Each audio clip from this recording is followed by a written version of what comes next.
Good morning, everybody. Dr. John Prakash from National Eye Institute is the chair. Can you show the screen? No, can you show the...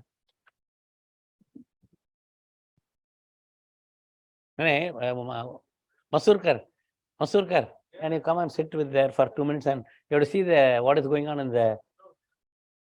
Yeah, you can sit there. No problem with them. No problem. Don't worry. Good morning. Welcome.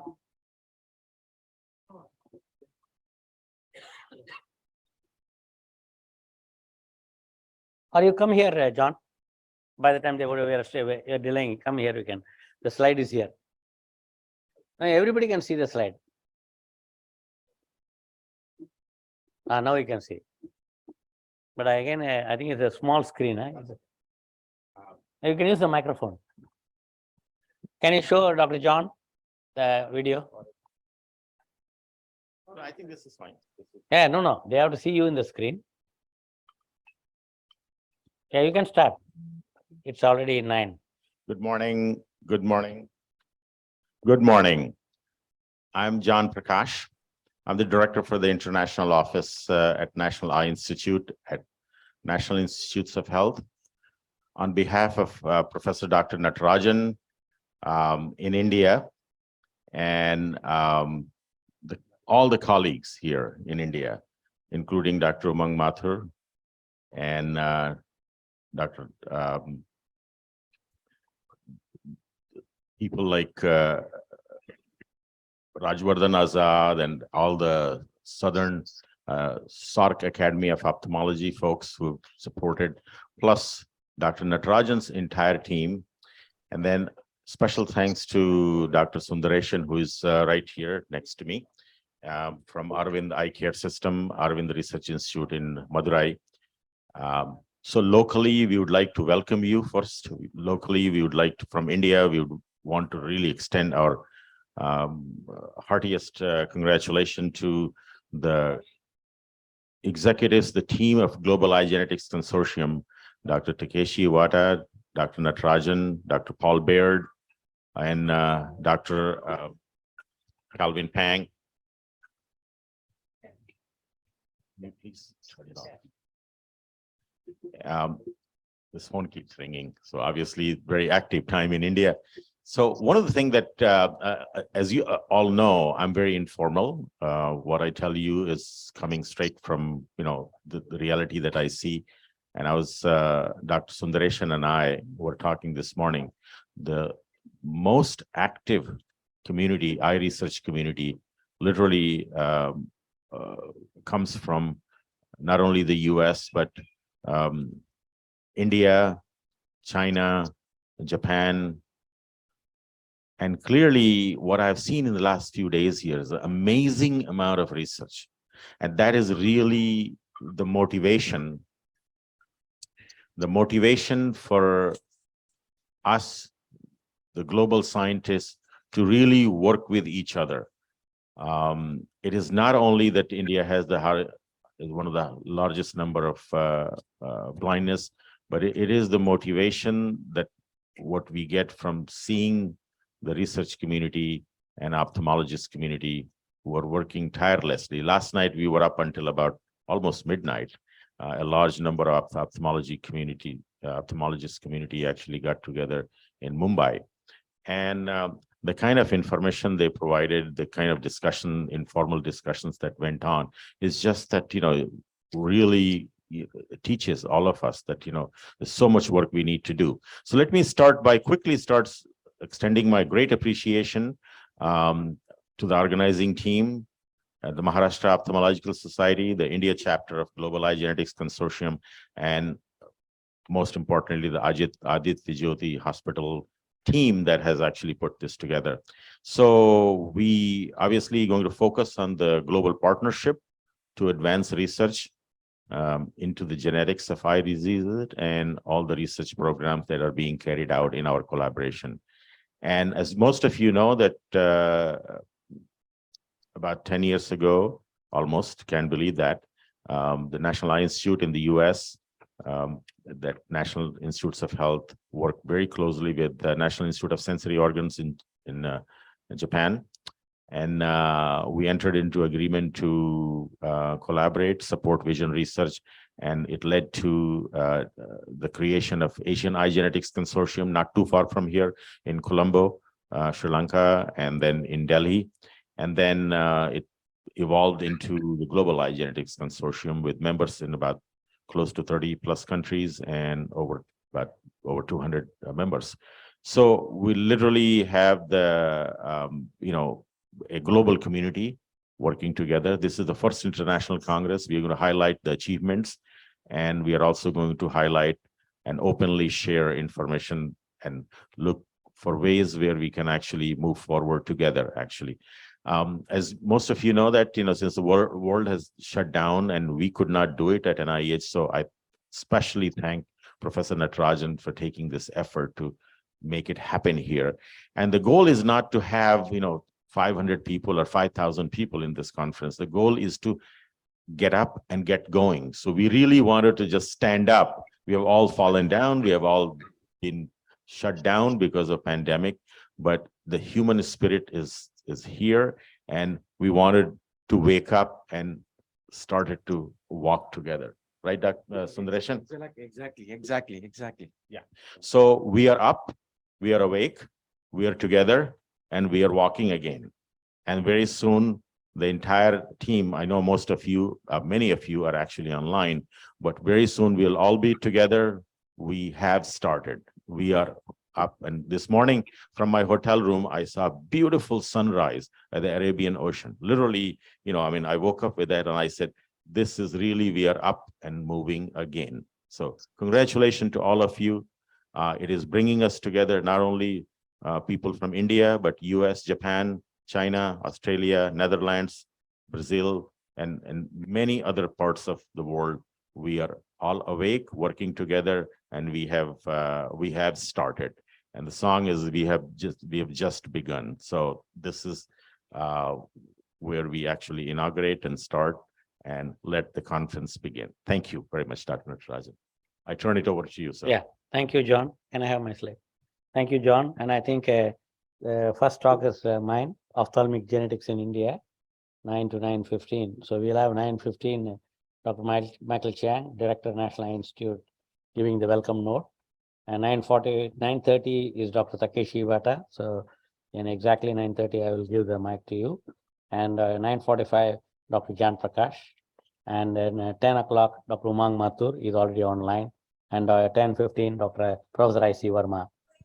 So with this, the first international conference of Global Eye Genetics Consortium, thanks to President Dr. Takeshi Iwata, the patron Dr. John Prakash, Dr. Calvin Pang, Scientific Chair, Paul Bird, Australia. Even he was given his presentation. So I'm happy that ophthalmic genetics is a much needed and growing area in India. And I just would like to say, I'm happy my father, late Dr. N.S. Sundaram, started the genetic eye clinic along with Professor Kumar Manikvel and his teacher, Professor Ratna Savavadi, in the government ophthalmic hospital, which is the oldest eye hospital in India and second in the world, next to Moorfields. Ethnic diversity with a high degree of consanguinity has led to a high prevalence of genetic disorders in the country. So practice involves coherent association between ophthalmologists, genetic counselor, pediatricians. And eye genetics in India in recent times has witnessed advanced research using cutting-edge diagnostics and next-generation sequencing approaches, which can pave the way for future treatment options like the stem cell therapies, gene therapy, and genomic editing.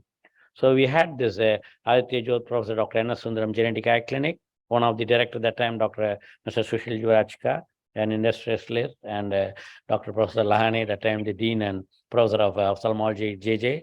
You can see Professor Kumar Manikvel, who was the head of the genetics that time, inaugurated in 2017 the first genetic eye clinic in Maharashtra and one of the first in this part of the country, even though Shankar Netralaya, Arvind, L.V. Prasad, All India Institute were way ahead of starting genetics in ophthalmology.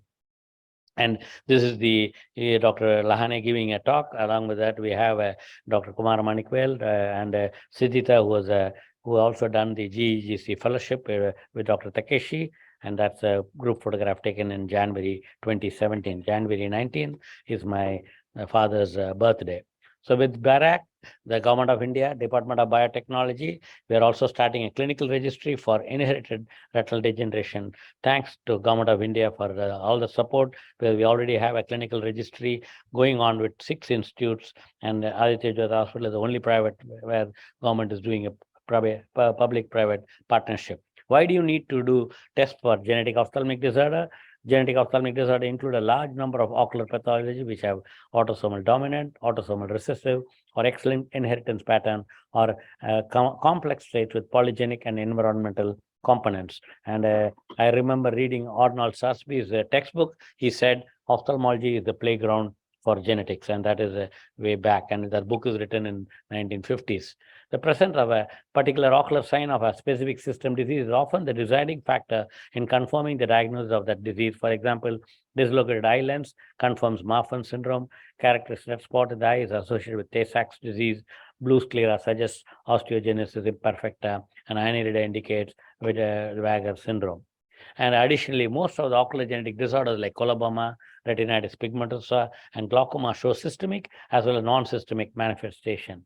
And ophthalmic genetics is concerned with the genetic contribution to ophthalmic disease, including examination, determination of patterns, risk of inheritance, diagnosis, prognosis, development of treatments for genetic abnormalities, information on the genetics of particular inherited disease, availability of genetic testing, and gene therapy.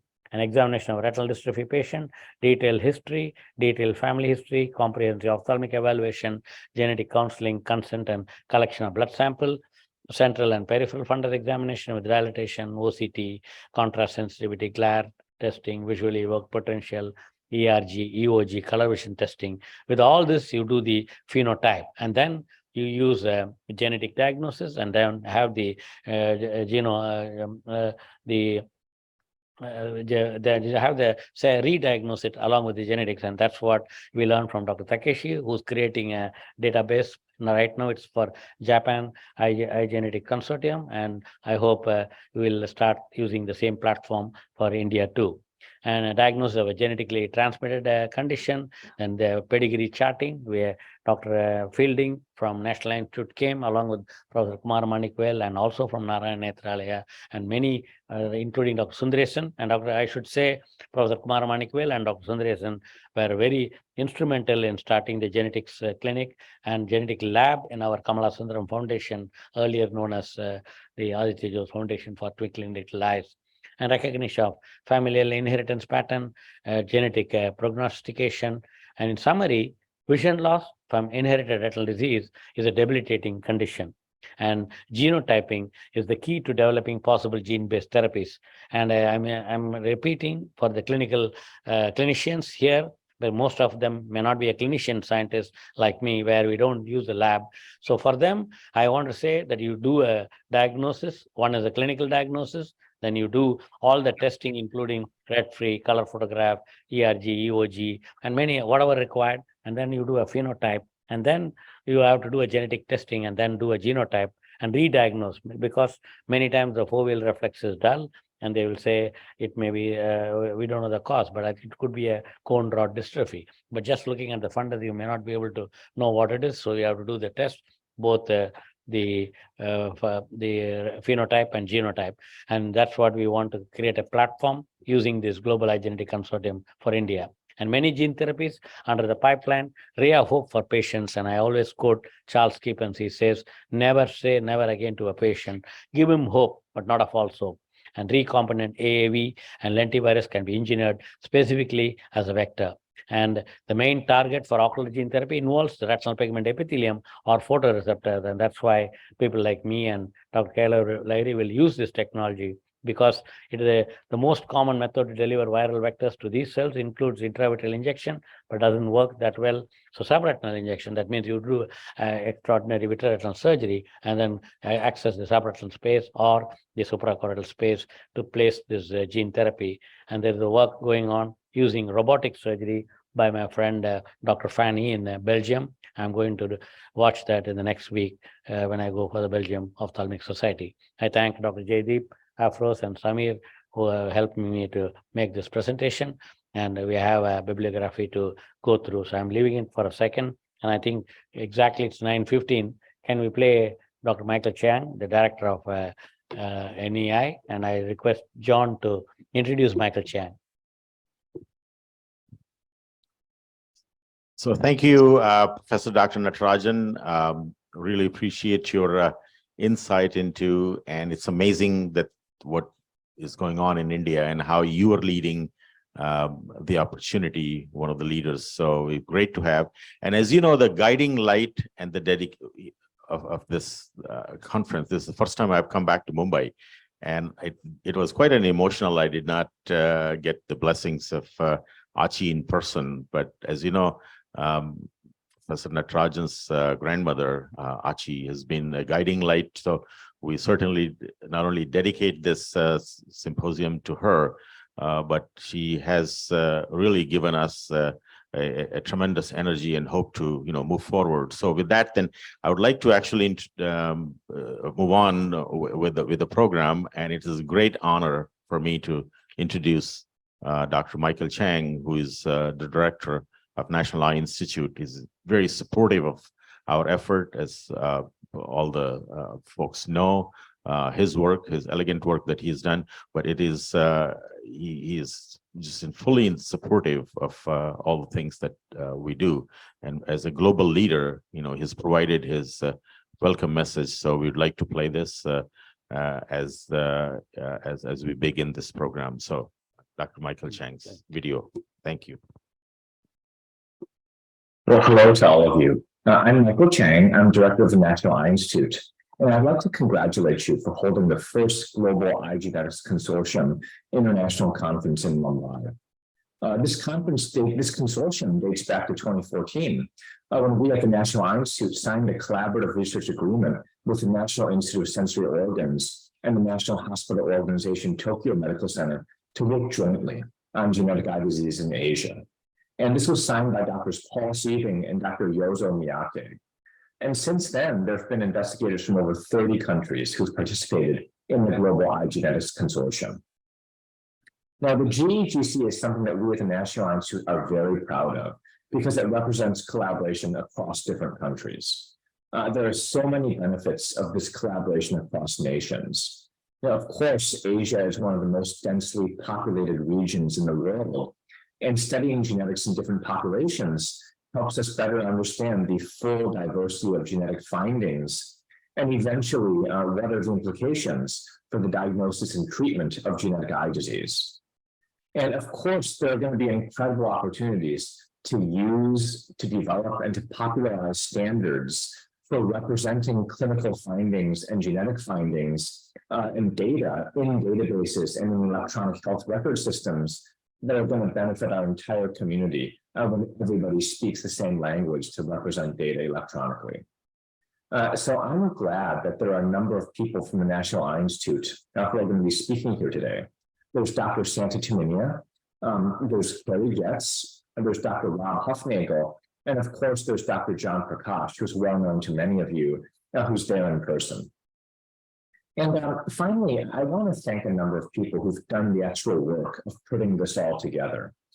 Thank you to Dr. Natarajan, Secretary General and local organizer, and also his local team, including the Maharashtra Ophthalmological Society, the Adityajyot Eye Hospital, and the Kamala Sundaram Foundation. Thanks to the GEGC executive team, Dr. Takeshi Iwata, Dr. Calvin Pang, and Dr. Paul Baird. Thank you to the chair of the GEGC India Chapter, Dr. Uman Mathur, also the session co-chair. And of course, thank you to the U.S. Embassy Health Attaché, Dr. Preetha Rajaraman, also the session co-chair. And really most importantly, thank you to all the delegates and the scientists who are participating to make this a great meeting. So congratulations for assembling this entire group. I hope you have a wonderful meeting. Thank you very much.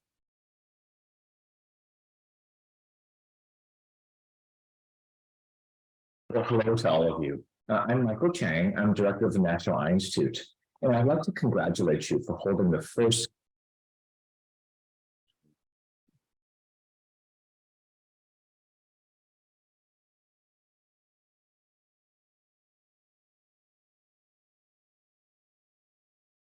Okay, thank you, thanks to Dr. Michael Chang. And I'm John Prakash again. Most of you know me by now. And this is a moment that, once again, I want to thank all my colleagues.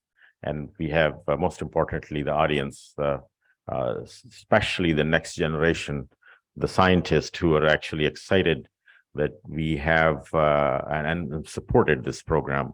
So clearly, you are my motivation. And I know you will take the world to the next level of eye genetics research. So let me start by saying that I put together just a quick journey here where we are and give you a big picture, essentially, a global picture. As I was talking to some people last night at the get-together, and I said, India is one of the 55 countries that we do business as National Eye Institute and supporting several hundred projects. So I'll give you a big picture, but before that, no financial disclosure and opinion express are mostly my own, because as you know, I speak from the heart and very informal. So essentially what I tell you, I'm fully responsible on personal level. And we are in India. And India has been a guiding light, not only for me, but, a lot of scientists from around the world.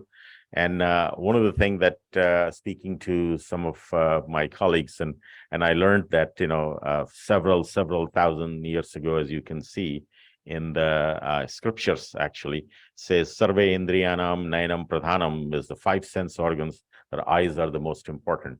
Obviously, the world opens and shuts down if your eyes are good or not good.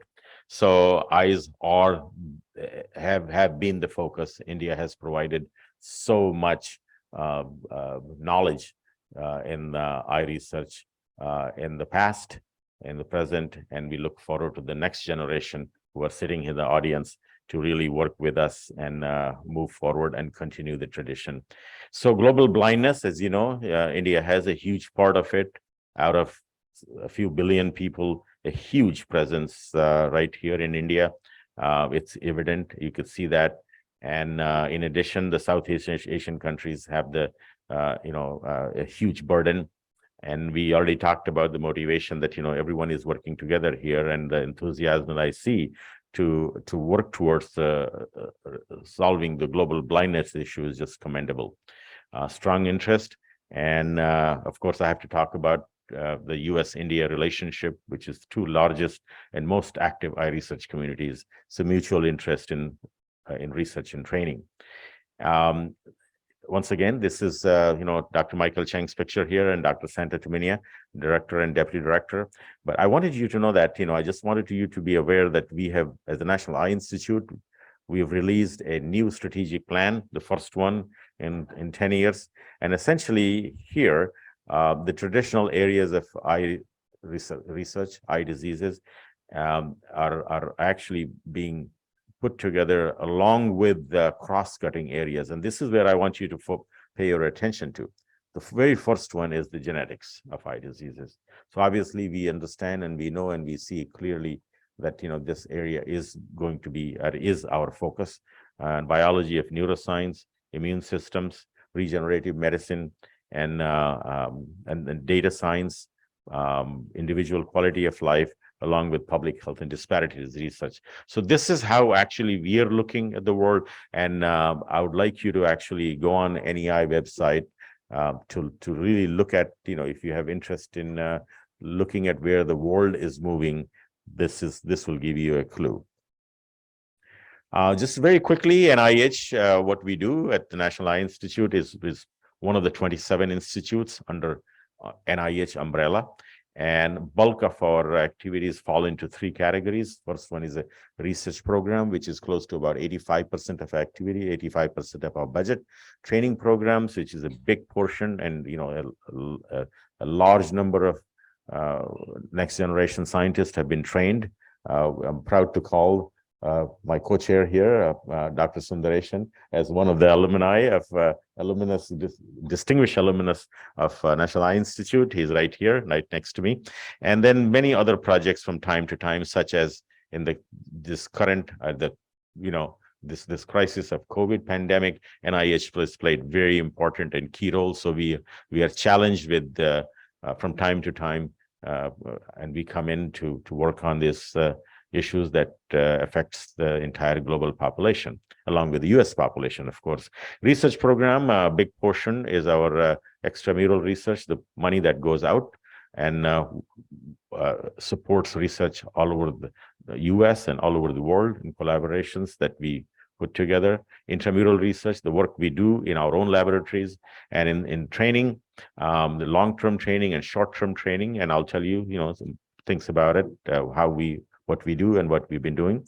Our budget this year is about $865 million, which obviously you can imagine just for eye research. Overall, NIH budget is about $50 billion or so, but just for eye research, this is what we're spending this year. So essentially, needless to say, that this actually provides leadership in whatever we do. This sets a direction for eye research.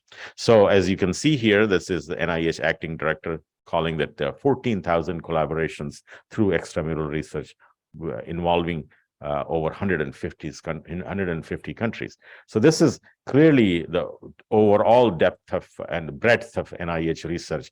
For National Eye Institute, is in the last 5-6 years, as you can see that our involvement has grown from 28 countries to now 55 countries. So as I say, India is one of my 55 countries where we do, and I have our National Eye Institute has programs and research close to about 600. But India is very active, and along with other countries.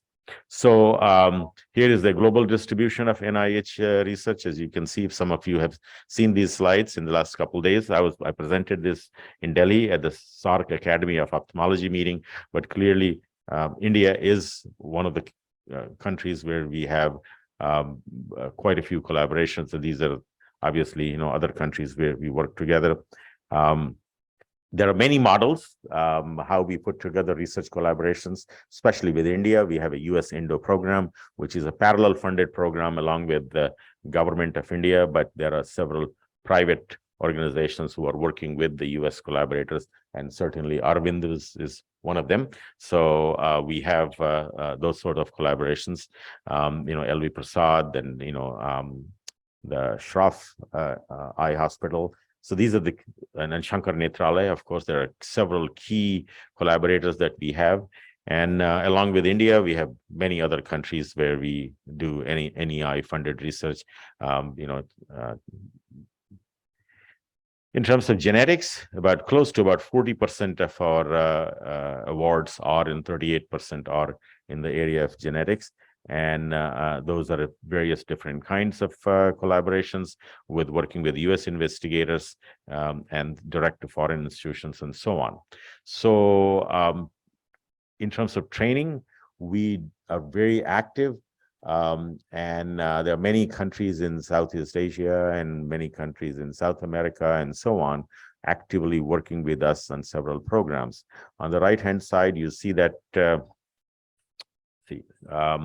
that shows the NEI postdoctoral fellowship, people who come to us for a longer-term training and they stay for several years. India is a huge participant of this, along with many Southeast Asian countries and so on. And good news is a lot of folks have actually come back to set up their own labs. And of course, there are distinguished people right here on the podium who have set up their own labs in India and working with us continuously. And In I want to 2014, to, Global Eye the Genetics global- Consortium was established Okay, as an so can you Asian eye turn genetic the- consortiums okay, to so meet the can you 7 turn the goals as shown here. sound off, please? Okay, thank you. So we can look at this and is see some of our colleagues are here on the screen and actually on Zoom joining us. So Global Eye Genetics Consortium has origin, as I said earlier, in 2014. and then it as a Asian and it transformed into grew into a larger with a larger concept as a Global Eye Genetics Consortium. Let's see if I can go back. Okay, here.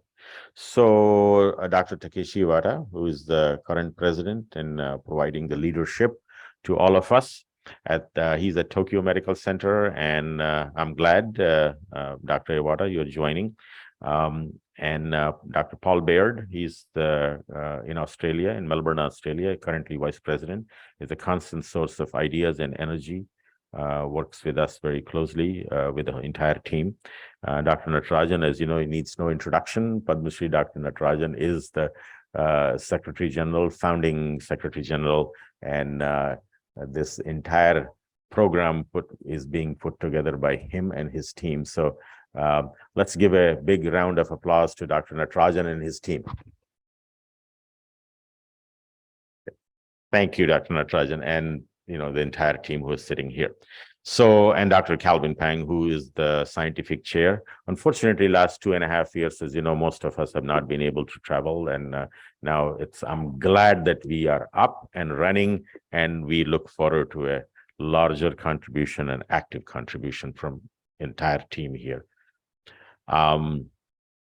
These are the meetings that in last 7-8 years that we have attended and worked, as some of you are already you can see yourself in this, especially if you look at the first picture. That's at the Tokyo Medical Center that we had originally signed. The NEI director, Dr. Paul Sieving, and Professor Miyake, and Dr. Takeshi Iwata and myself. And this picture was taken by none other than Professor Natarajan. So this was the beginning, our humble beginning. And then if you look down below here, these are the founders, and along with the current executives. You see Professor Sundaresan here, and Dr. Kumar Manikavel, and let's see, what did I do? I think it's just moved. Okay, back here. So as you can see that there are several folks from India who have really played a very key role, and then all over the world. So I think we are up and running, and we will move forward. Here's just something that Dr. Iwata has put together in terms of I call it a hardcore achievement. Clearly, there are things to talk about. We have put together and brought everybody together in terms of research, 3 volumes of Advances in Vision Research that is produced by Springer Nature. And we are currently working on volume 4.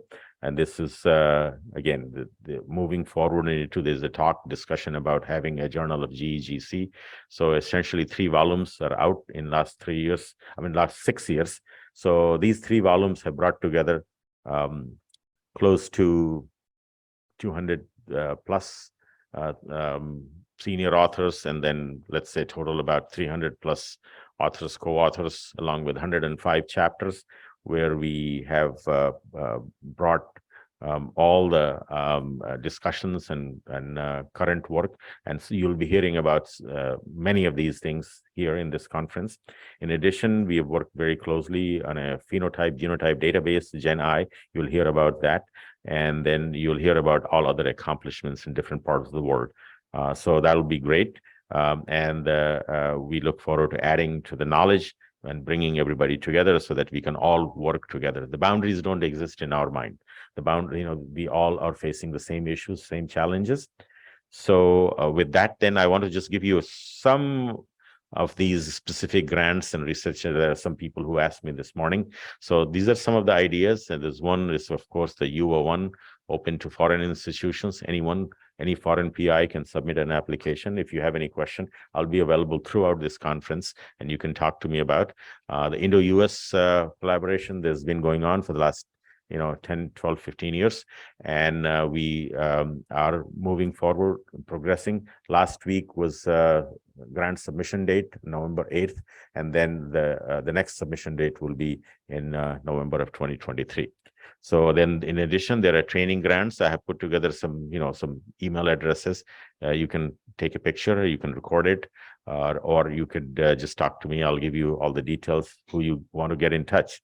So if you look at it, this is, the US Indo collaborative research programs have provided about 10 plus programs. And the best really good news is that we just announced in India for the first time that last week I announced that new competing award. I announced this in New Delhi. And this new program has been given to University of Florida in combination with the Indian Institute of Technology, IIT Kanpur, which, as you know, is so my congratulations to the PIs and the institutions, University of Florida, as well as the IIT Kanpur. And the DBT colleagues are working very, very closely with us. That's the Government of India, Ministry of Science and Technology. So the next due date will be November 8th. And I know there are several people already talking about setting up collaboration, so I'm very excited about it. So we know global science is very interconnected. GEGC is at the forefront of working together. We are supporting, all kinds of consortium, basic research to translation to clinical trials, and as well as applications. And we, as National Eye Institute, we form partnerships with the government, organizations, companies, NGOs, and so on. So I will be available, and I'll look forward to any ideas throughout this program. Anyone from any country can apply for NIH grants, and we look forward to working with you. At the end, I would like to just just show you, and as I always like to give a public health message: love your eyes, and wear glasses, wear protective eyewear, give your eyes a rest. Especially, we have all been working from either indoor, home, or so, and so I'm using the 20-20-20 rules, 20 minutes of rest, or looking outside, or doing something, or listening to whatever, but give your eyes a rest and take care of your eyes, because eyes will take care of you or us. So take steps to prevent any infection. We, things are happening, and we are actively will be taking care of our eyes and your eyes. Okay, so at the end, I like to close it by saying good eye research anywhere is good eye research everywhere. And that's one of the mottos of Global Eye Genetics Consortium. We all share the knowledge, we all work together, and we all move forward together. So thank you so much. My thanks to some of my NEI team members, but most importantly, my thanks to the organizers, my thanks to the conveners, and my thanks to Dr. Natarajan's hardworking team. So thank you again. Thank you. Thank you, Dr. John. Thank you for briefing us about the NIH and the NEI and the global collaborations you're having, and a brief about the Genetics Consortium. So I would like to, I know we would have done this before your talk, but a brief introduction for people who don't know you here. So Dr. Gyan Prakash is currently leading the international programs and global health initiatives at the office of the Director of National Institute of Health, that is NIH, and the National Eye Institute in the USA. So he's the founding president also of the GEGC. So this, I think Dr. Michael Chang has also already given us a brief about how the GEGC has started and how it's moved along. So this is the first chapter of the GEGC, and with Dr. Prakash being here, it's been a great help for us to organize this. So I would like to ask or request Dr. Natarajan to felicitate Dr. John here. Thank you, John. And I think next, Dr. Takeshi's presentation. Can I have the slide of Dr. John and then Takeshi? What I'm doing? Joseph Kidre. What are you doing, John? Felicitate how? कोणाचं करायचं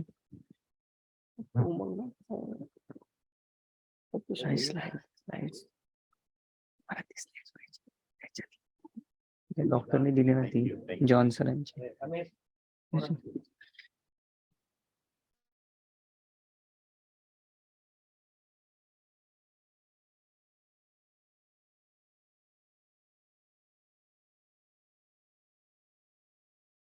तुझ्या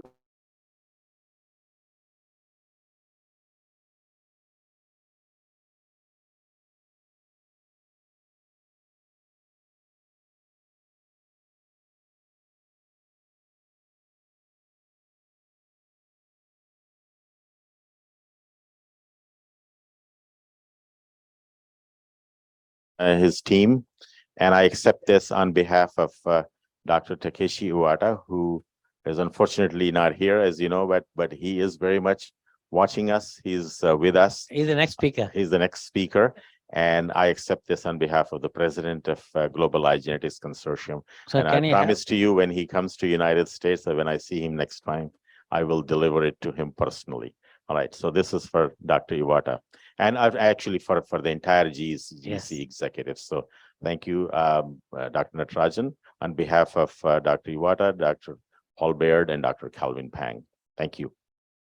All right. So am I? so is he coming online or you are doing recorded talk? Okay, play the slide at least. Come on, good morning. Welcome, Dr. Santosh Pide, the president of Maharashtra Ophthalmic Society. What are you playing? Okay. So this is by? No, who's talking first? Samir. According to the program, it is Dr. Takeshi Iwata. Is Takeshi Iwata coming on the line? Can you talk there, Samir? Can Dr. Takeshi hear me?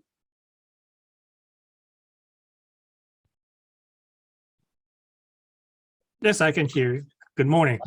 Yes, thank you, Takeshi. You're on the screen now. Okay, so thank you so much for having this first International Congress of GEGC. As John has mentioned that we were planning for the 2020 and NEI, but we couldn't do this. And thank you for Natarajan and President Bihidi of organizing this at Mumbai. I have been to Mumbai many, many times, and this time I could not go, but my heart will be with you. So please start your my presentation that I made yesterday.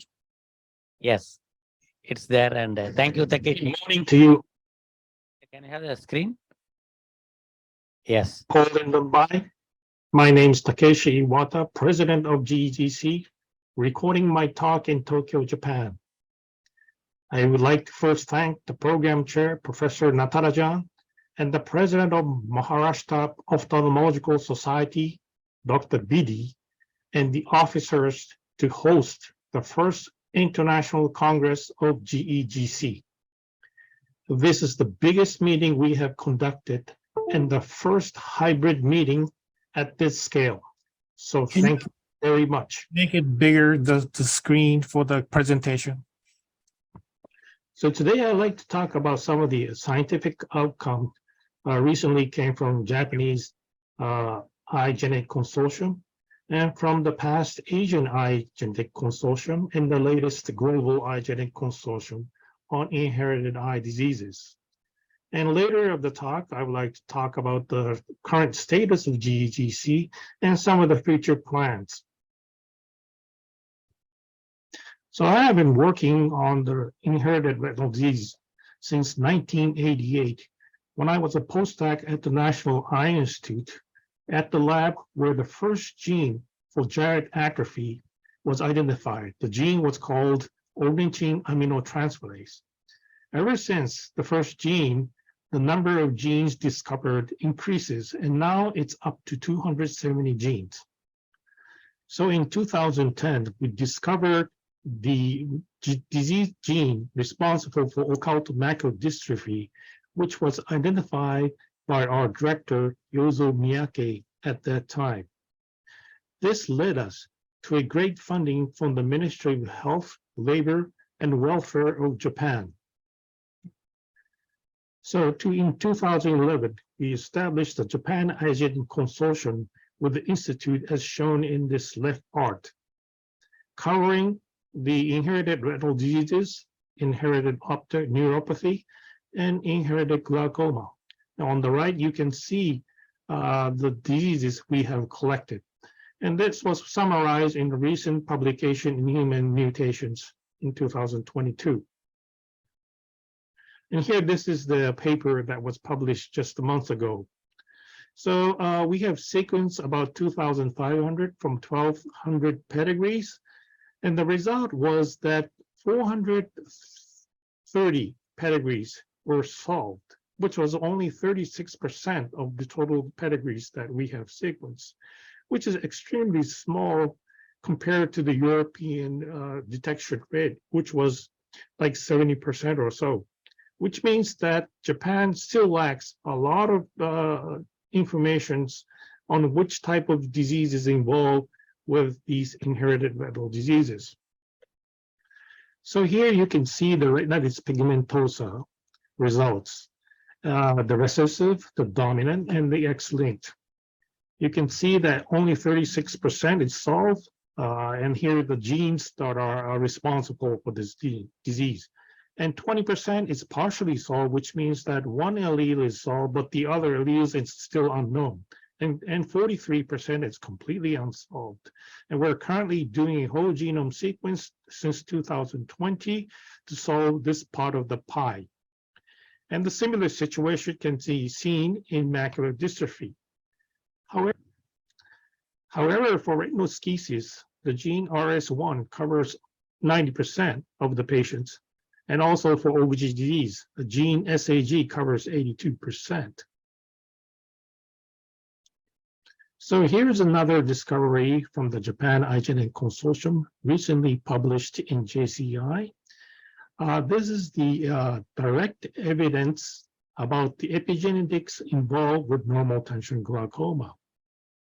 And the JCI decided to put a commentary by the Stanford Glaucoma Group, which is shown below. Since 2010, we have been collecting normal tension glaucoma dominant pedigree in Japan, and we have collected 6 large pedigrees. And we have identified new genes involved for one of the biggest pedigrees, as shown in this slide.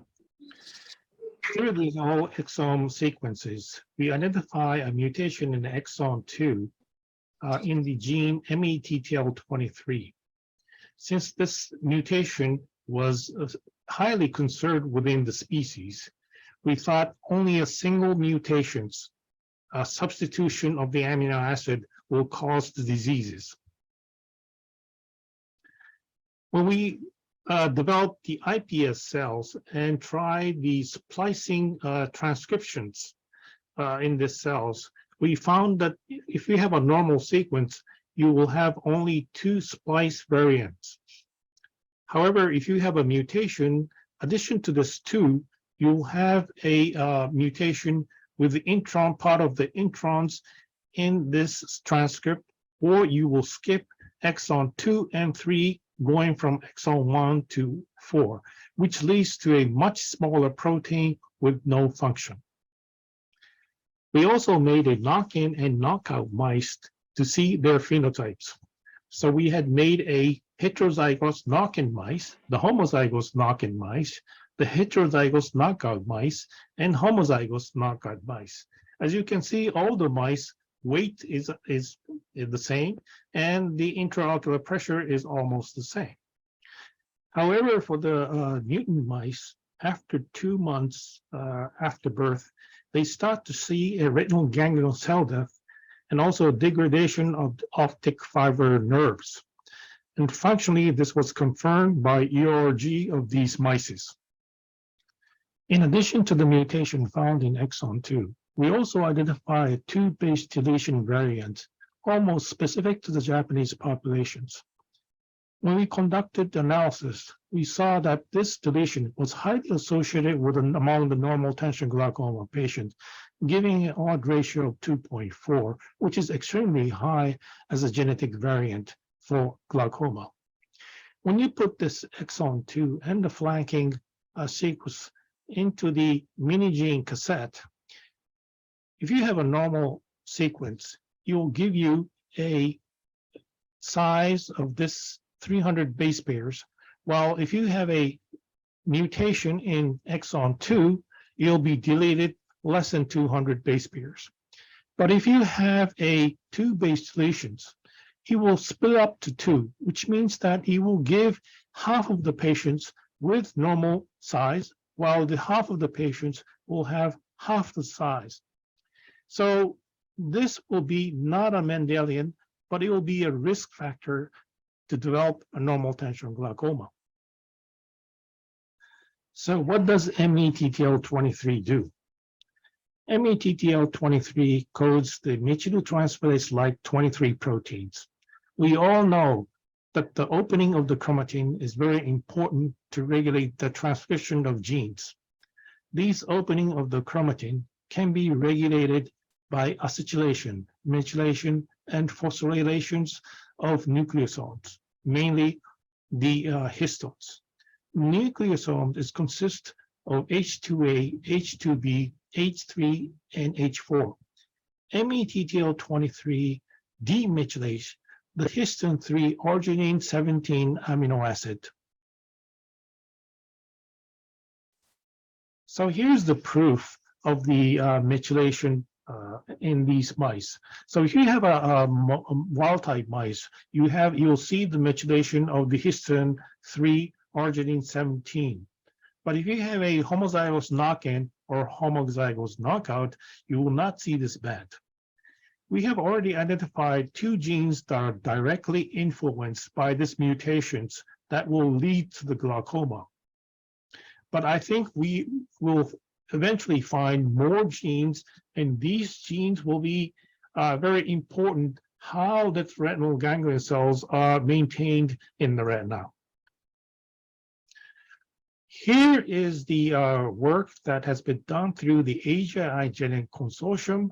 This is the collaboration with Professor Shang at Nisha Eye Hospitals, and their postdoc has come to our lab, and we worked together to identify a new gene for Leber congenital amaurosis. Currently, the functional analysis is being done, and we would be submitting the paper very soon. Also, another project through Asia Eye Genetics Consortium and same lab is a gene that was identified for autosomal recessive optic neuropathies. The gene is called MCAT. It is a mitochondria-specific proteins that is involved with the lipid metabolism.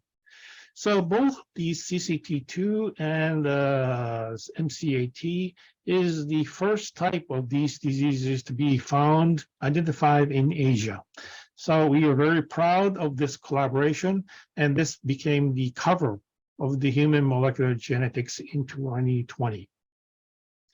Here's the work done through the Global Eye Genetics Consortiums, is that the gene ARMS2 and HTRA1 involved with the onset of age-related macular degeneration. A sequence variant found in ARMS2 will influence the transcription of HTRA1 that leads to the development of the neovascularizations and other phenotypes related to AMD. And we have published many papers on this, but this paper shows that in the serum or the plasma of the AMD patients, you can see an increase of HTRA1 proteins. And the sample was collected in Japan, India, Australia, and United States.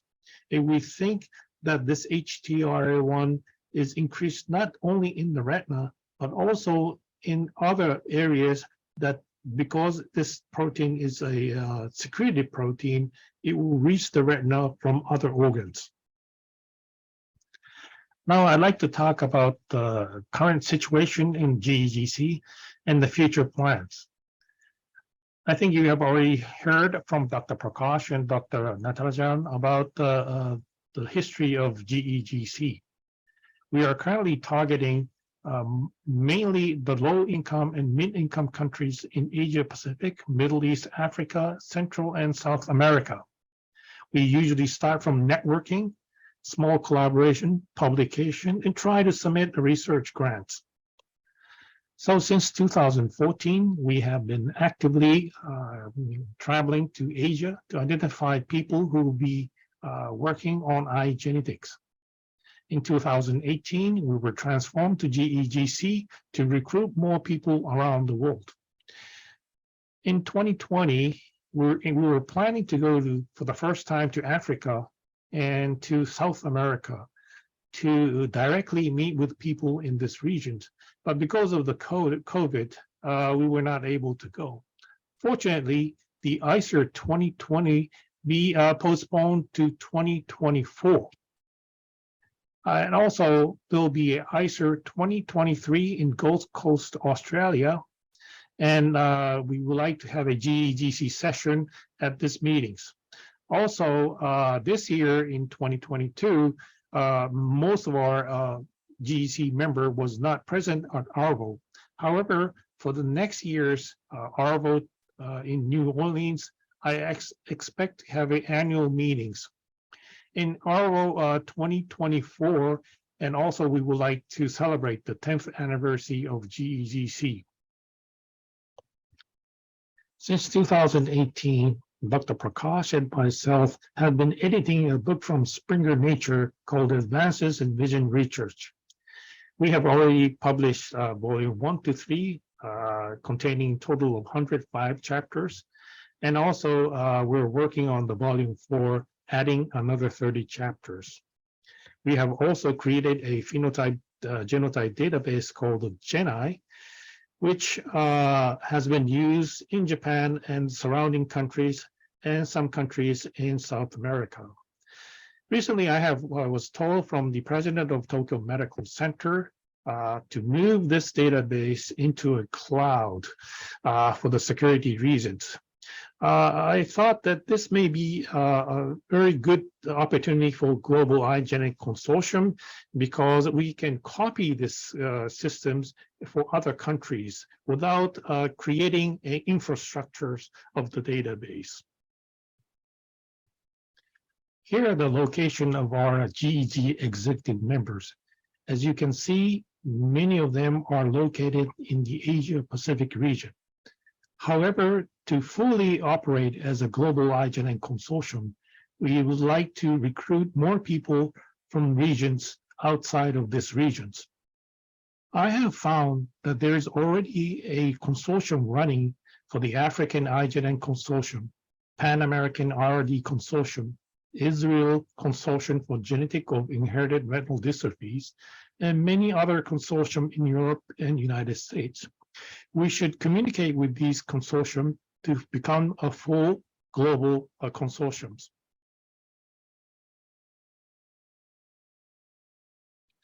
One of the main problems we face for GEGC that we don't have an independent budget to support the research in low-income countries or mid-income countries. So I am proposing a library or PowerPoint presentation for GEGC members. Why this is important? Because GEGC members are mainly from low-income and mid-income countries. Traveling to on-site meeting is financially stressful. Live online meeting will not cover other side of the globe. And membership of genetic society are too expensive for many of our members, like the American Society of Human Genetics. The registration fee can be over $500. So what kind of content in the system? We would like to have a well-structured, high-quality content for affordable membership fee. The membership fee can be calculated by OECD low-income to high-income country categories. The low-income country will pay $50, mid-income country $100, and high-income country will pay $200 for US dollars for membership fee. And this will cover 1 full year. What kind of content are we looking? So this system will have a high-end presentation from high-impact journal authors, but also it will have an educational presentation for starters, like how to extract DNA, how to store DNA, and why is this ethic committee is required. Or summary of the field in eye genetics like AMD or glaucoma. And also a collaboration matching presentation, like I have a pedigree of inherited retinal disease, but I don't have the budget to do any of the sequence. How can I help can be helped. That kind of presentations we would like to contain in this systems. The contents will be reviewed by GEC Program Committee, chaired by Professor Pang. We would like to constantly have about 200 presentations, 1-year membership paid by credit card, and apply authentication of users so that the ID and password cannot be used by others. We may be able to get some sponsorship from the companies that makes these kits, like DNA extraction kits, to sponsor this database. So this is the summary of today's talk. So the last face-to-face GEC annual meeting was held at 2019 ARVO in Vancouver, Canada, and we have not conducted any face-to-face meetings since then. But in 2023, we are planning a GEG session at ICER 2023 in Gold Coast, Australia, and the GEC annual meeting at ARVO 2023 in New Orleans, USA. So if you are planning to come to these meetings, please let us know. Now, I would like to thank all the organizers for this meetings, and I look forward to the coming 2 days of the sessions. Thank you very much. And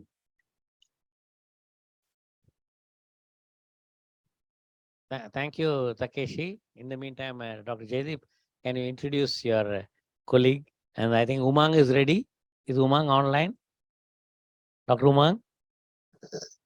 Yeah, I'm there. I'm there. Oh, yeah. Okay. You want a? क्या हो रहा है?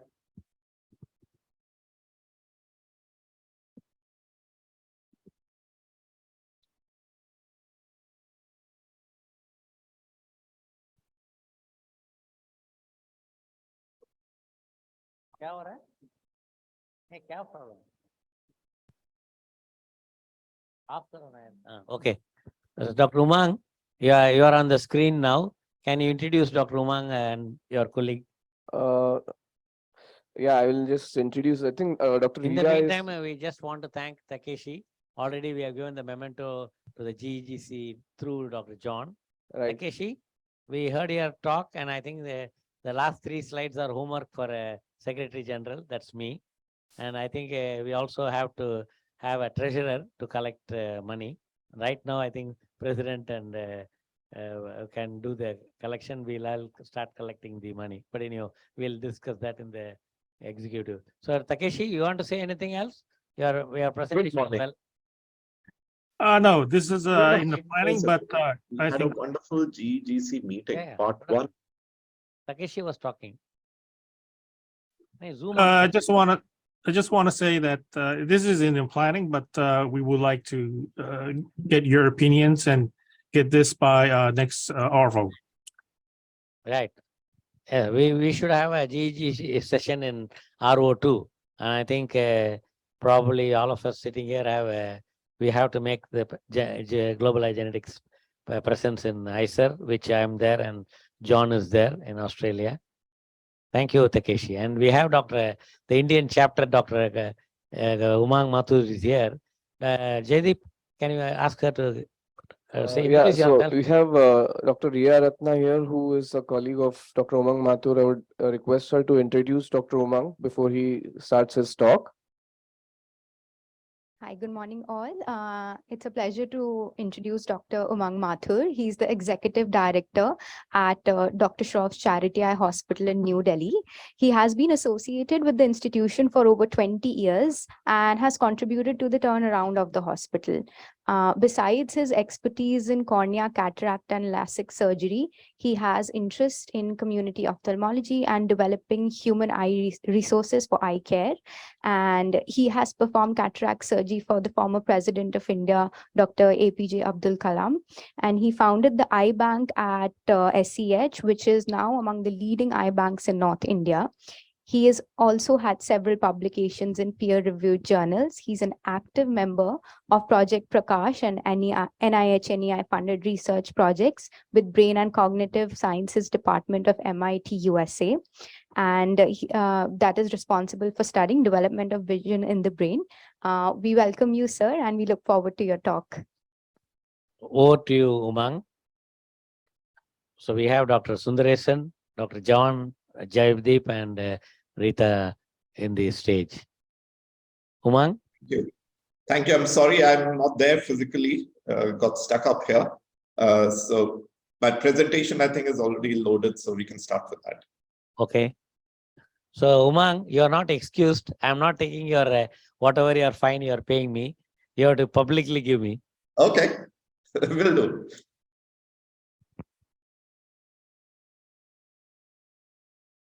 Yeah, we can start with the Yeah, presentation. he's playing. He's Dr. playing. Dr. Umang, this is John Prakash. It's such an honor that you are able to join us. So thank you Play. for being here. Thank you. And I look forward to seeing you in a few days, hopefully. Yes, Thank of course. you. Bye-bye.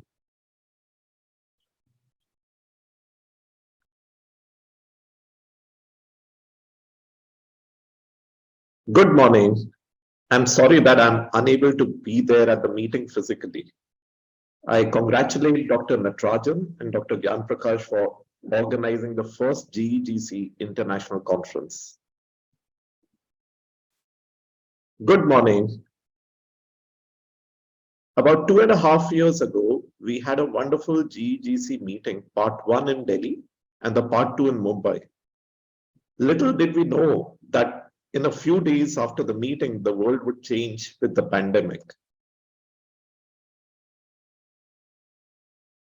We had participation of Dr. Prakash, Associate Director of NEI, the GEGC President, Dr. Iwata, and Dr. Santa Tuminia, Deputy Director, NEI at the meeting.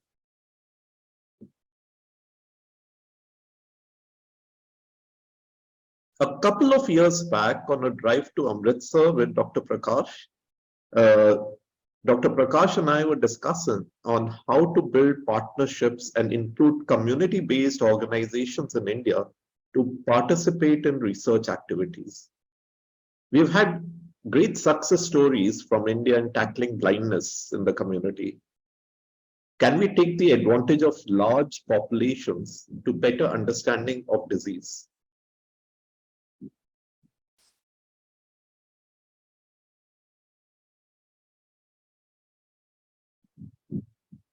And with that, we decided that there's dispersed nature of genetic material. A lot of the populations in India have not been studied. There's cost savings and potential to facilitate scientific progress. And there's opportunities to learn from different disciplines across the network. And collaborations tend to get cited more often. So if we could all work together for the purpose of research and better understanding of disease, and specifically for genetic studies, we have this large population available to us through these community-based hospitals that we could harness. Of course, a lot of our population still is left to be studied. And with that, we, from Shroff Eye Hospital in New Delhi, took the initiative of creating a consortium of community-based hospitals that are, touching large lives, number of people, but are not right now in a position to have very good research studies at those hospitals. And we call this the Bodhya Eye Consortium. We have about half a dozen hospitals that are actively participating. Of course, there were some that joined but could not continue with the research activities. And as you can see, a lot of these hospitals see, even at their hospital, leave alone the outreach activities, about 10 million patients a year. And that kind of a volume that is available to be seen gives us a lot of rich material for study.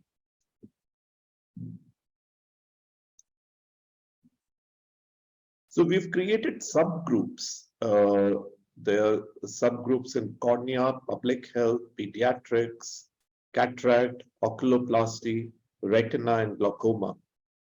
And we've had regular meetings. All the subgroups meet every month.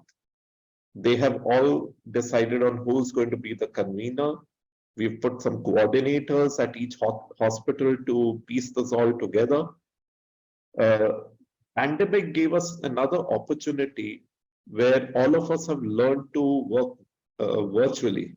And so it has become much easier. Everyone has become comfortable working through a virtual platform. And so it becomes quite easy for people to collaborate. So overall, we've had quite a few meetings that we are having regularly. And there are studies that we are doing across our network. Different subgroups have ongoing studies, as you can see. And it has actually generated a lot of interest from different organizations. A total of about 115 odd members are working together, participating. A lot of them very young faculty that have now got interested in research activities.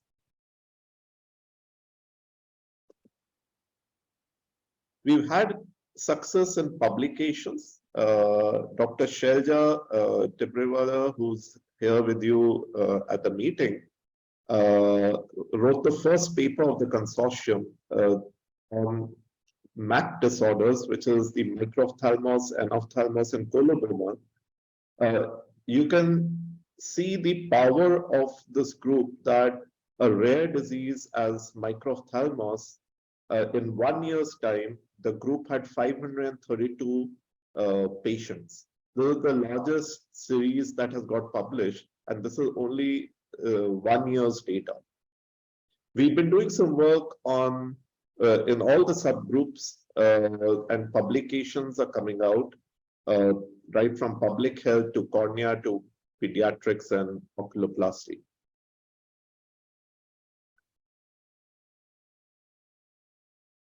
So what has happened so far is that we've learned to work together. It's a loose group of 6-7 organizations that meet regularly. We've been able to coordinate and have regular meetings. There have been a few on-site meetings, mostly virtual meetings. We also have had good quality assurance built into the system. There's standardization of documentation, there's data management, and we've put in biostatisticians, somebody to help with the manuscript writing. And the success is visible in publications, and quite a few more studies are in the pipeline. So with the consortium, we feel it is now ready to expand, and all those who would like to participate can write to us on this email address. And we feel that we can start having a registry, have good documentation, and this platform can be built for more genetic studies. Thank you so much, and have a good meeting.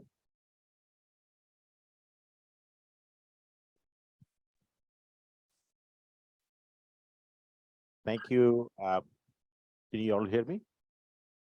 Okay. Is Dr. Umang still live? Yeah, I'm here. Okay. Thank you so much, Dr. Umang, for such an, elegant. It just takes me, it makes me very emotional that you and I actually dreamt of this on the way driving from Delhi to Amritsar. And now we are seeing really the fruitful, not only the results, but how you are moving forward. And it just makes me very proud, makes all of us very proud that, something you dream together and it works and it moves forward. And it clearly, your project has all the elements of what we basically, Dr. Iwata and I and Dr. Natarajan, Dr. Paul Baird, and we had, Calvin Pang, we had all had hoped to see and hoped to do. into the GEGC. So you are a perfect case study that you had provided, an opportunity to really show to the world that, this can be done, and we have done it. So I'm very proud of the work that's going on at the Shroff Eye Hospital. Thank you, and you will, we look forward to, next milestones and so on. So I'm going to turn it to Dr. Subodh Bide, and he's going to be providing, additional comments. So thank you again. Thank you.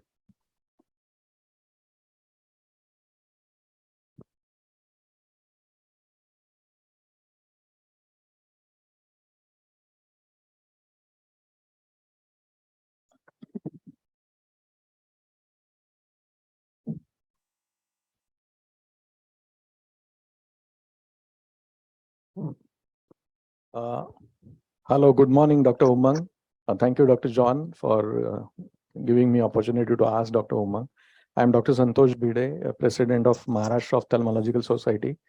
You are well aware that as a clinician, we have vast number of patients with us, those with glaucoma, those with diabetic retinopathy, with retinitis pigmentosa. And during our day-to-day practice, we usually wonder what to do with these patients. Can we do some sort of genetic testing and help these patients? So can you just guide us that how to go about it so that we can involve many ophthalmologists from our association? There are almost 25,000 ophthalmologists in all India and almost 3,000 ophthalmologists in Maharashtra. And we have a huge data which is untapped. And if we can do something for that, then it will be of great help for this cause of Global Eye Genetics Consortium. So you have to take the lead and do so that even a private practitioner can contribute in whatever way they can, because it's difficult for an individual or a small group practitioners to contribute. If you think about big hospitals, big charitable hospitals, say like PBMA, HV Desai Eye Hospital or Shroff Charity Hospital, it's possible for them. For others, how to join and how to contribute in this really useful cause. It's a question open for everybody. No, thank you. I think that was actually the whole genesis of developing this consortium. And as you could see, we're taking very baby steps, and actually COVID also didn't allow us to take it forward. But initially, we've taken up much simpler studies, and a lot of them clinical or public health, largely to understand how we can work together. You can imagine, even in these slightly larger institutions, there's a lot of faculty getting subgroups to work together. We, over a period of time, feel today more confident that we had to put some structures, some conveners, some coordinators. And today we definitely feel more confident that we can take this forward. And we will be working with Dr. Iwata to see how the GenEye can now be incorporated. We were not ready before this. But now that we are a group that has started working together, we have identified a couple of diseases, which the last GEC meeting, we had a workshop. And I think first thing that we'll start doing is documenting the phenotype properly and have good quality assurance in it. I think the next stage would be that once we have all that data available, I think then we can have partnerships and collaborations, I think, across the world on how to work with that data.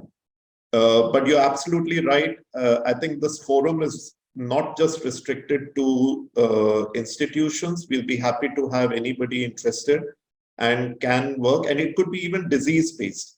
You may not be able to join for all the subgroups, but it could be disease-based as well. So we are in the process. I think the next step is we will soon have a website, and we will have some more coordination with it. We started off as a very small, loose group, but we are very encouraged by the results that we've had, and I think we can surely take this forward. Thanks a lot, Dr. Umang. Thanks for your inputs. And a disease based is a very good idea. I think it should be promoted more. Sure. Thank you. I just want to make a comment here for Dr. Umang. So I think, I know your team would be working on developing a website, but, if you could work with Dr. Iwata, see if it could all be part of a global consortium, and be the current GEGC website. So as an India chapter, you are currently the president of India chapter. So and the second comment quickly is that, if we can start putting together, and this is my comment to Dr. Iwata and Dr. Calvin Pang, if both of you could please work with Dr. Umang and the rest of the team, we can start developing all these publications that are coming out of GEGC efforts, global, as Dr. Iwata presented a few, of course, Dr. Umang presented a few. So if you can all put together just as a tab on the GEGC website, this will be very useful to us. Surely, surely. Dr. Iwata, do you have a comment on that? You there? Yes, we have already put some our result through this young investigator visiting program that we have published a couple of papers, and those were these visiting program results. So we already have started these publications through this GEGC visiting program. Yeah, so thank you. But I'm talking about adding what India chapter is doing, what China chapter is doing. If we can just make a global database and put it right there on the GEGC website, so that the members as well as the people from all over the world can actually see, bring it together. This will also lead to all of you getting together actually and submitting NIH grant programs and grant proposals and things like that. And you all have experience individually. Dr. Umang has experience for the last 10-12 years of experience, maybe more. And Dr. Iwata, you are just a recent recipient of a very prestigious grant. So if we can all start putting it together, and this could actually be a very powerful consortium, because such patient database, such patient phenotype, it will not be available, is not available to anybody, guarantee, anywhere in the world. This is a tremendous effort, and you all have done all the groundwork. So this is ready for the prime time, as they say in America, ready for the prime time. Thank you. Excellent. Thank you. I'm going to turn it to our next speaker here.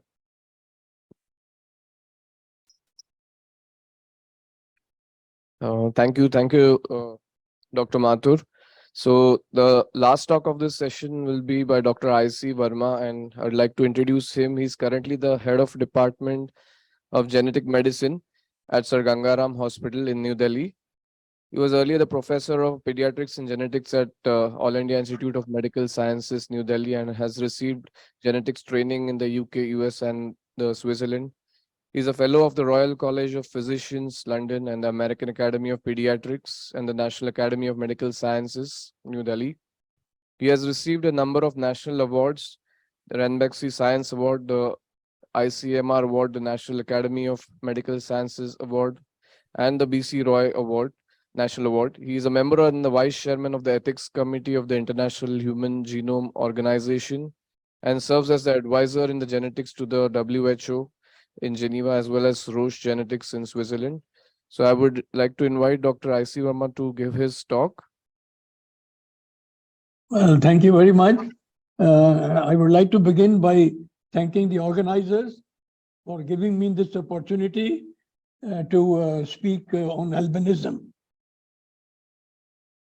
Firstly, I am a geneticist and not an ophthalmologist, so you will excuse any lapses on my part. Secondly, I must confess, for some reason, I had the impression that the talk is on 29th. So I rapidly put together a few slides today early morning. So let me put my share my screen.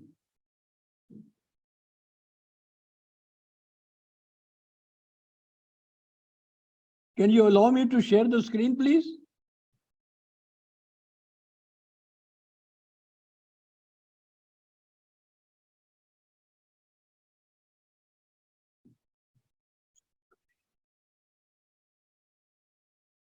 Can you see the screen?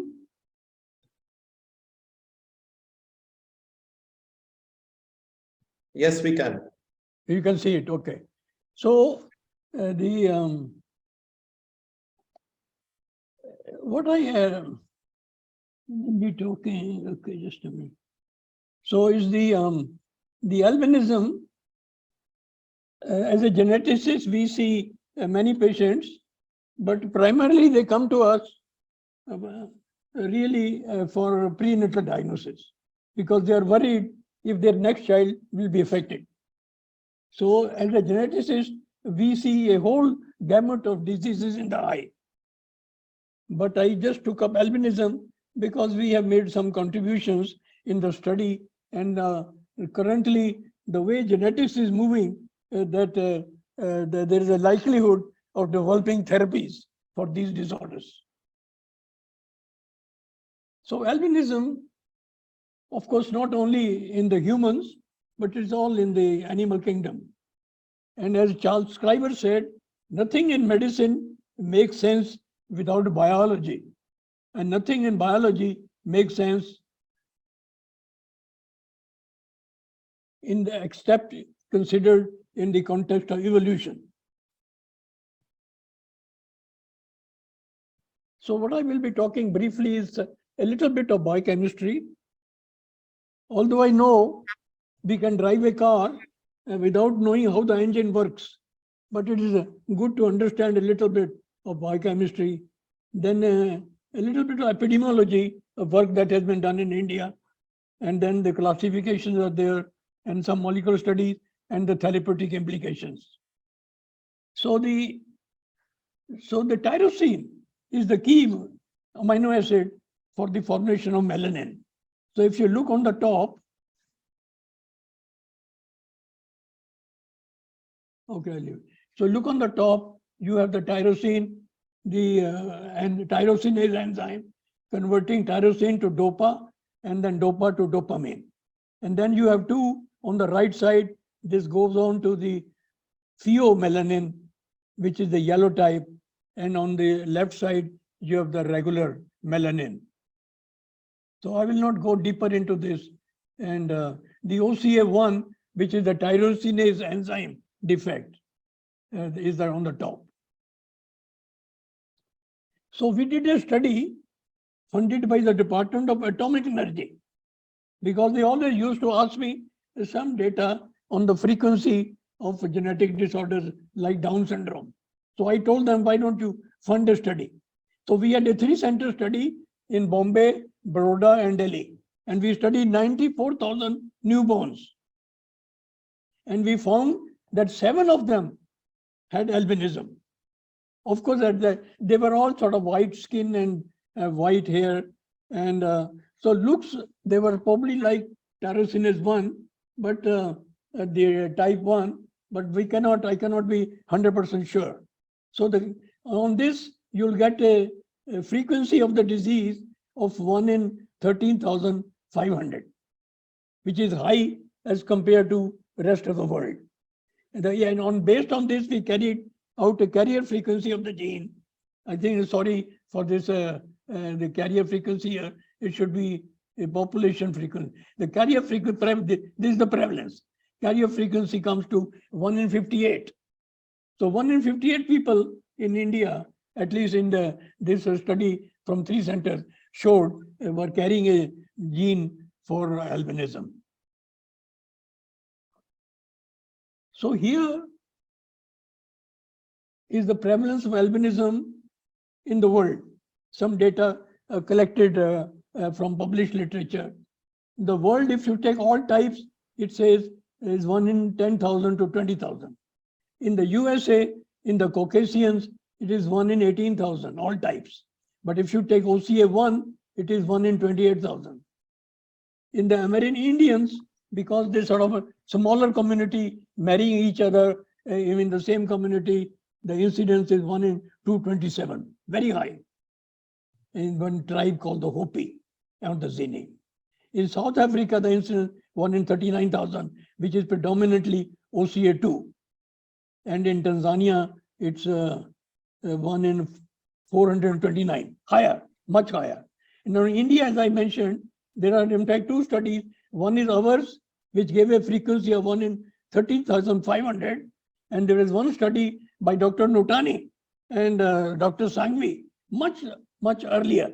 But they gave a frequency of, they had 3 cases in about 21 or 24,000 newborns and came to a frequency of 1 in 7,856. So you will notice that certainly it gives you that it's higher than in India than elsewhere. So now the 7 types are recognized. The types of albinism, there is a heterogeneity that there are different genes involved. So there is a tyrosine, the OCA2, the TRP protein, the SLC45A2, the OCA4. The 5, 6, and 7 are rather rare, and I will not be talking much about them. There is an X-linked variety.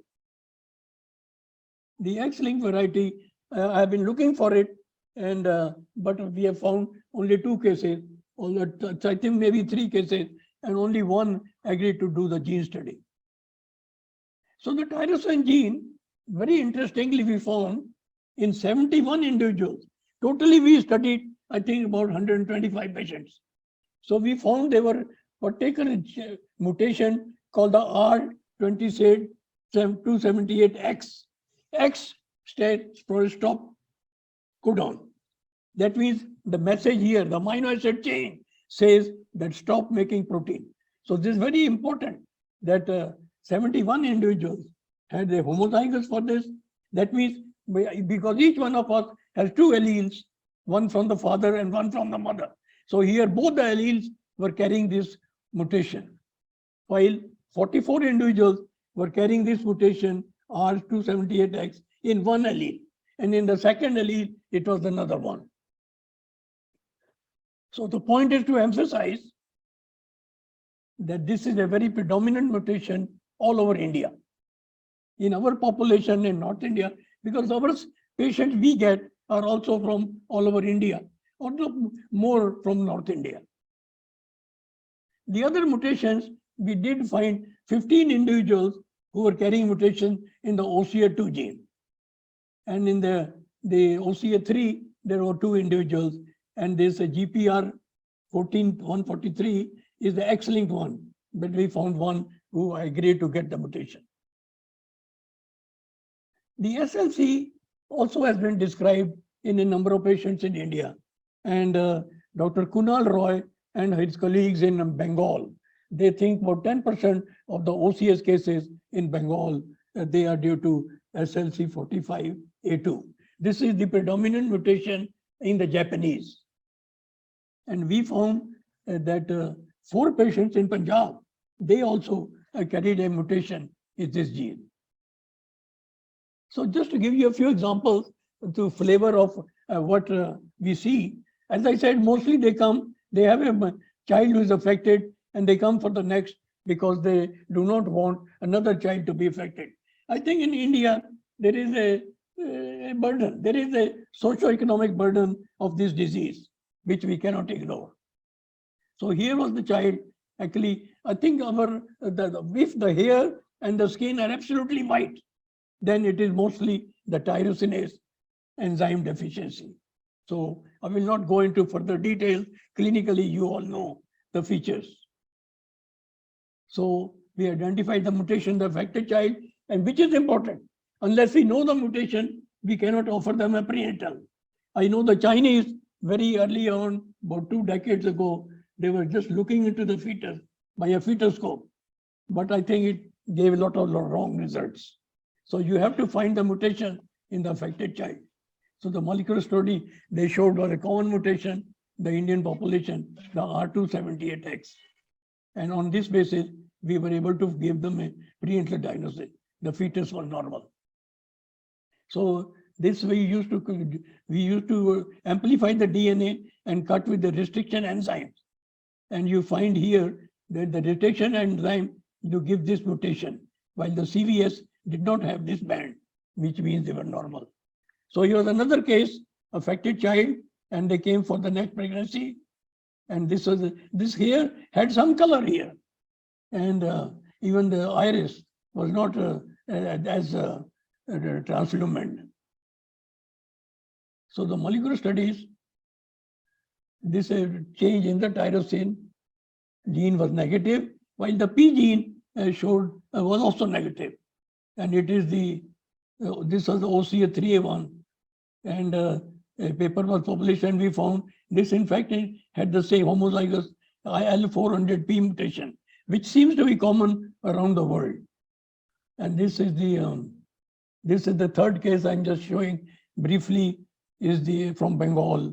This child, here you find so he was negative for the two, and the P gene showed a mutations.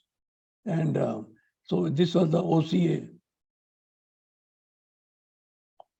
So the clinical spectrum varies. The OCA1 is the most severe. We recognize two types, 1A and 1B. In 1B, it's a missense mutation. So they do make some protein. Because this is important therapeutically, because now we are finding molecules which can modify some gene which is expressing some expression. If there is no expression, you cannot do anything. You have to just change the gene. But if there is some expression, we can use chaperone molecules and alter the expression. The OCA2, 3, and 4, they show some pigmentation. The OCA2 nearly always has pigmented hair, and visual acuity is much better. OCA3 is the red in the Africans. And OCA4, SLC, we have just shown you. So there is this genetic heterogeneity. The syndromic types are there, the Hermann-Podolsky and the Chide-Higashi and the Griscelli. They all occur in India, but we have not covered in this presentation. The ocular albinism is important because it occurs in males. And if you look at the female, if she is a carrier, you will find her fundus will show a mixture of albinism and the normal fundus. So it's a albinoid. There is some mottling, and you can identify the carrier through ophthalmic examination. So now I come to the important part is the mutations. So far, the genetics has been involved in finding the mutations. Now we look at every mutation, how we can treat it. Now the technology has advanced so much. So there is this called antisense oligonucleotide treatment. And for example, like SMA is a disease which whole outlook has been changed by the development of the antisense oligonucleotides. Similarly, DMD, there is So here, every mutation we see, we examine whether it can be treated. And this people have examined the databases of mutations, and they find at least 50% of the mutations can be treated even currently using the ASO treatment, the antisense oligonucleotide, to alter the expression of these genes. And the splice site mutation can also be treated. Now we have taken up the example of the stop codon, R278X. As you know, the stop codons can be treated by drugs, by molecules, which can bypass the stop codon. There is gentamicin, but gentamicin cannot be used clinically because of the side effects. But there are other molecules called etalurin, and there are some other molecules. So this is now currently what we are doing. I think we find at least 50 to 60% of the albinism in India may belong to be due to this stop codon.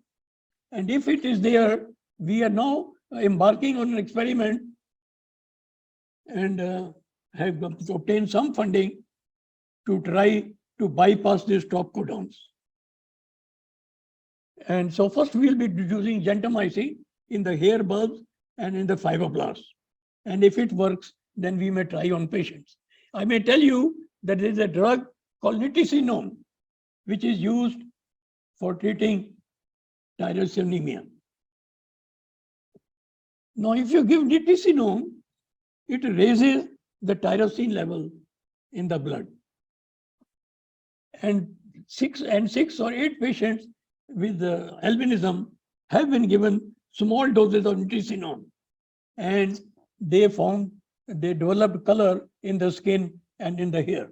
The original work was done in mice, and the mice showed very dark skins after these experiments. So the 6 persons have been tried. So in a human being, and it has worked. So I don't know. I think there is a possibility of embarking on a larger trial in India, because the 2 milligrams of nitisinone daily is a very small dose, doesn't do any harm, but it raises the tyrosine because of this block. But I think it's more likely to work in the 1B type, where some enzyme is made, but it is not not completely absent. And so I think we are very keenly looking forward to this experiment. And so I think this, so that's, I would like to thank you for this patient hearing. And I'm sorry that the presentation has been a little, not up to the mark. I'm not satisfied myself because I didn't get enough time and made a mistake about the date. Thank you very much. Thank you, Dr. Verma. So that brings us to the end of this session, first session. And if there are any comments or questions, Dr. Prakash? Thank you, Dr. Jaydeep. So clearly, as we see here, there's all of us from around the world, Japan, US, India, and we have presented essentially a vision, and Dr. Verma, he's put it as as a concept that, look, there's just so much opportunity in India. So thank you, Dr. Verma, for giving us the vision, giving us the knowledge, the benefit of the leadership that you have provided over last several decades. And clearly we are combining with the next generation, that who's sitting here and who's also on the screen or in the Zoom, with Dr. Iwata's vision, with the leadership of Professor Dr. Natarajan. And what we are seeing here, that there is a real opportunity, just not for India, not only for India, but also from around the world. Dr. Umang Mathur is just given that a case study, a very successful case study that we dreamt together. And so let's all think of something big that we can cook together. We can do things together. We were known that, look, if we combined our effort and do good research anywhere in the world, there will be a good research, genetic eye research everywhere. This will be regarded and accepted, and it will provide us the benefit of the mission that we have taken to not only prevent blindness, but cure blindness and do things that will be our service to the humanity. So thank you all. Thank you to all the speakers. Thank you, my co-chairman, Dr. Sundaresan. Thank you, convener, Dr. Jaydeep. And thanks to the speakers here. I think at this point, we are ready for a quick break, I believe, right? Thank you so much, sir. One comment by me. I would like to make one comment. Yes, sir. That I think you are right that the opportunity in India is tremendous. The case material that we have is unrivaled all over the world. I think you already have the group. We should now get together. I am sure we can even get funding in India. The Department of Biotechnology, ICMR, if a multicentric study is developed, they will certainly fund it. There is no question. And because now the gene studies, the genetics has moved into the next phase of therapies. So more and more therapies are coming. It is not just a futile exercise to find the molecular mutation. It helps you to treat, which is very critical, and to treat the cause. Like albinism, who could ever imagine that you will find a treatment? There are diseases, now there is a magical treatment. If you give treatment, they have the mutation, they have not developed symptoms, they will never develop symptoms, provided you treat with this antisense oligonucleotide. So it's really magical. And so I think it's time we should get together. I think Your group is already there. And it's a question you make a subgroup to identify, the a couple of diseases, 3-4 diseases. For example, RP is one I would suggest which needs, immediate attention, because it's a serious issue. A lot of, and we don't know many genes all over the world. Only about 50-60% you are able to find the mutation. Thank you. Right. So thank you so much. As you know, Dr. Santosh Bide put it together. I mean, he asked a wonderful question to Dr. Umang Mathur, and we clearly see that there's not only the interest at the and bringing it all to the remote clinics and clinical service, but we can all work together. I think we have already started the dialogue here to expand what we have been doing. So thank you so much. Good morning, Professor Verma. This is a small question which I had to you. You just mentioned about this drug which you are going to use on, which you have been using on oculocutaneous albinism, and it increases the hair color, etc. But this drug also helps in improving the RPE layer of the eye, the pigments in the RPE layer. Well, I have to check the original papers. I have not gone that deep, because it is easier more to check that there was change in the skin and the hair. See, the problem with the eye changes, the abnormal path, that you have to give the treatment, right? This occurs at about the 50th or 60th day of the gestation. So this has already occurred. So what has occurred now cannot be changed, because the path of these pathways are already formed. So one would have to give it during pregnancy to alter that. But in the pigmentation in the eye would change. There is no doubt. But the pathways of the cross pathways, they will not change. Thank you so much, sir. Thank you. Thank you so much to everyone. Now I request Dr. Karuvi ma'am to give moment to our doctor, Dr. P. Sundaresan sir, Dr. Jaideep sir, and Dr. Riya Ratna ma'am.